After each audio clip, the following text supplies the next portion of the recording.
I'm Mikeofalltrades, Master of None, and welcome to the first episode of Mike Maps It Out. It's this more structured video series where I go over several aspects of moving abroad. This video will revolve around the decision making behind moving abroad. And my goal isn't to convince you to make a certain choice. I just want to give you tools to make a more well-informed decision. So the first question that you should ask yourself is, what problem am I trying to solve? What's missing from my current situation? What do I want more of? What do I want less of? Are you looking for temporary adventure or permanent change? Is a move the right choice, or might backpacking be a better fit for you? And now we come to the most important part of this video according to me, and that's the push and pull factors. This is a system where you can list all of the things that are making you want to move from your current home, and also the factors that make you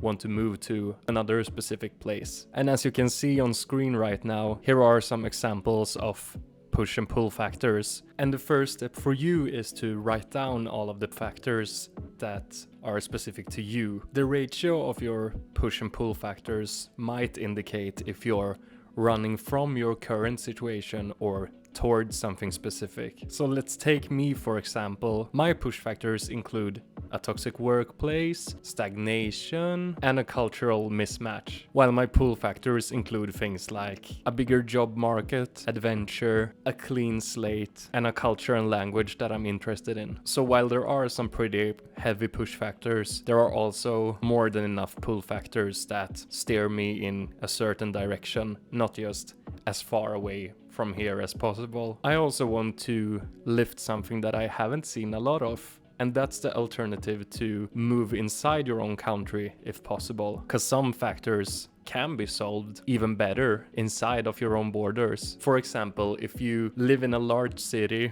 that's really expensive and you lack nature and ways to relax, you might think that moving to the Austrian mountains is the solution for you, but the answer might be closer than you think. So if you find the right solution for you within your own country, you avoid a lot of bureaucracy, logistics, and potential language learning. You might think you need a new country, but maybe you just need a new lifestyle that is achievable within your own country. Then I also want to entertain the possibility of solving your problems without moving, because some of the push factors might have to do more with you than the place where you live. Because maybe your problems are mostly revolving around work, relationships, mental health. Those things can be solved in other ways, and maybe a move abroad might make them even worse. Maybe what you really need is a new workplace, a couple of therapy sessions, or to find that board game club in your city that you didn't know about before. So what does and doesn't a move change? A move can change the culture around you,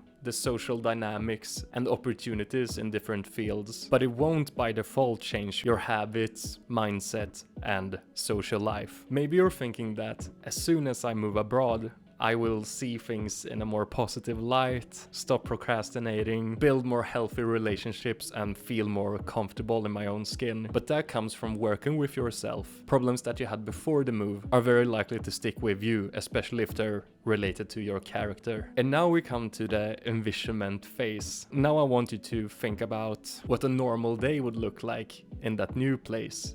Not a Saturday, just like a regular Tuesday or something. What would you work with? Who would you hang out with? What would you do to pass the time? And also, I want you to be aware of all the mental parts about the move. The loneliness it can cause, the bureaucratic nightmare, cultural adjustment and learning a new language, and just in general being the outsider for a good while. And also, it's good to give a dream like this a lot of time. Let the dream marinate for a while, and don't confuse temporary impulses with a deeper longing. If your urge to move stays with you for a couple of months without weakening, that might be your cue to actually act on it. And try to use that time for planning and looking for flaws in your plans. Because when go time comes, you might actually have a functioning plan at that point. So the point that I want to come across in this video is that moving abroad can be a great experience, but it works the best when you know why you're doing it. So try to move towards something meaningful instead of away from something uncomfortable. And I want to end this video